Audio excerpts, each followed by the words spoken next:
a beautiful day in the garden. I'm out here watering all the baby sprouts that are coming up. We have spinach growing. They're doing really well. We have our peas, which are a few inches tall, and they're just not quite ready to reach up for the trellis yet, but that will be soon. We have parsley. Our parsley patch we actually overwintered because it's so mild here in the Willamette Valley in Oregon that parsley can overwinter. We also have some overwintered kale and some overwintered rainbow chard, so that is really nice. Oh yeah, and we also have some onions and garlic that we planted last season, so last fall, and that's overwintered and it's doing really well. I'm not quite ready to be harvested, but excited to do so. And it's, just a beautiful day to be out here checking in on all the sprouts. Our lettuce is coming in really well. I won't be thinning it out quite yet because there's just, the chance that pests will come along, especially snails and slugs love to eat baby tender greens like lettuce and peas, so I don't want to quite thin them out yet until I know that they're well established. A lot of them won't make it for one reason or another, whether it's weather or the seed was, not fully functional. Some seeds get old over years, and we had some old seed that we planted and not all of them germinated. It's good to plant a variety of things and a lot of different seeds so that you have a decent amount of food coming up. Instead of just planting like a couple rows of lettuce, I have planted quite a few different areas at different times. I practice succession planting, which is when you plant and then a week or so later you plant again, and then a week or so later you plant again, and that way you're not harvesting all at once.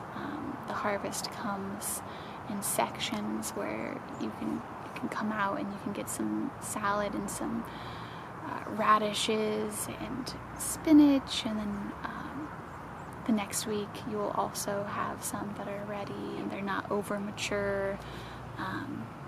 When you plant just all at once, like say radishes, they'll all be mature and ready to harvest within the same week. And I don't know about you, I like radishes, but I don't want to be eating tons of radishes within a week. It's time, yeah. I would just like to have one or two here and there every few days, maybe harvesting some for salad. But yeah, succession planting allows you to harvest a little bit of food every day and not too much, not something that your family can't handle. It's always a sad thing when you have so much food and either it goes in the compost, goes to waste, or you're giving it away to friends and family. That's a nice thing about that.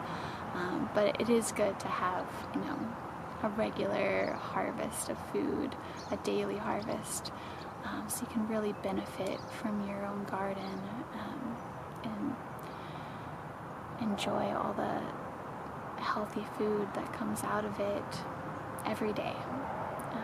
So it's been a good practice that I'm still learning. Succession planting isn't something I've always done, and I'm really happy to come across that and start putting it into practice. I planted lettuce, a few different kinds, but last time I planted lettuce was about a week ago. I planted lettuce a few weeks before that, and those sprouts are growing really well, and I've been protecting them from slugs and snails. I'm using coffee grounds just from, you know, the coffee I drink in the morning. I've been collecting that and sprinkling it around the perimeter of the bed, and snails and slugs will not cross the stuff. But at the same time, I haven't been too worried because it's been really dry and warm, and slugs and snails don't typically come out when it's dry. They come out on cloudy, rainy days, and that's when they really, you know, get your plants, when it's really moist and everything's, you know, covered in moisture, which is really common here in the Willamette Valley in Oregon. We get a lot of wet, you know, very soggy weather, and especially in the early spring, but it hasn't been the case the last couple weeks. It's been really dry and warm, and actually quite hot the last few days. It's been in the 80s. Today it's getting up to 86, which is, you know, so hot for April here in Oregon. But I've been out here taking care of the baby plants, watering, and I'm excited to plant more lettuce and some radishes in the bed in front of our peas. So the peas are going to climb the trellis and they're going to grow really tall. But there'll be some room in front between the edge of the bed and the trellis. Right now there's a layer of straw that's been covering the soil over the winter to keep the, you know, steady, regular rain off of it in the rainy season. So I'm actually going to leave that straw there. It's been decomposing and breaking down over the winter. So I'll be covering the straw first with some compost that I got locally for our garden. And what I love is when I move the compost over to the beds, you know, so many earthworms go with it, and they just go throughout all the beds that I spread it into and really aerate the soil, keep it from being compact, which little sprouts and plants don't like to grow their roots into compact soil. And earthworms are just so amazing for, you know, creating those little tunnels and leaving behind worm castings, which are just so, you know, nutrient rich for those growing plants. So yeah, that's what I'm up to today. Out in the garden, it's so beautiful. There's so many flowers. You know, the cherry blossoms are coming on. We have an ornamental cherry right next to the garden, as well as a wild cherry, which produces so many cherries that the birds eat up.